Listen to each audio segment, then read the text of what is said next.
أنا أول مرة مشيت لمدينة العيون كانت في 1976. بلاتي يمكن هذه السيدة تتعيطي تعطلت عليها. تعطلتي عليها.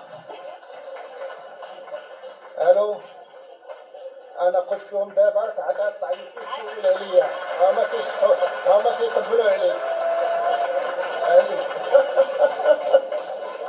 يلا أتفهم. استاذ ما شاء الله 50 سنه ديال الزواج ولاله زهره مازال تتعيط وتتسولي لا تعطلتي عليها. ياه ياك. الله يحفظها ويخليها لكم ويخليكم لبعض. بارك الله فيك. أنا أول مرة مشيت لمدينة العيون كانت سنة 1976، شهرين من بعد ما خرجوا منها الصبليون. وأنا تنعقل يعني كان عندي واحد التصور في واحد الشكل، ولكني فوجئت بواحد القرية كبيرة فيها واحد 3 ديال العمارات صغار اللي ساكنين فيهم الصبليون، وفيهم واحد الدويرات فيهم بحال واحد نص كرة فوق منهم واحد 5 ولا 6، والرمل داخلها والمعاز داخلينها والجمال جالسين تمايا. فالمجهود اللي بذلو المغرب، لان الصبليون من عادته واحد الاستعمار كسول تماما، ما تيديرش استثمار ولا اي شيء نهائيا، بالعكس هو هناك للاستغلال فقط. للاستغلال. فاذا المغرب بذل واحد المجهود كبير.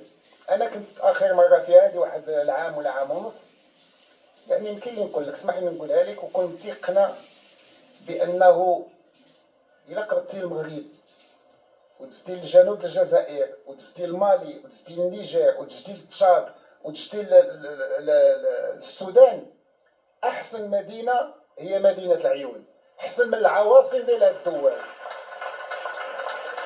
وتنقولها لانني العواصم كل هاد الدول زرتها. العيون اليوم هي واحد المدينه نموذجيه ومركز كبير من طبيعه الحال، وبفضل السكان ديالها وبفضل الجهود ديالهم وبفضل الاستثمار ديال المغرب.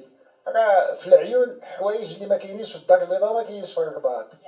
اذا حنا خصنا نفتخروا ونزيدوا باش نربحوا داك الزمن اللي ضيعاته العيون والصحراء كلها في ايام ديال الاستعمار. في ايام الاستعمار، والحمد لله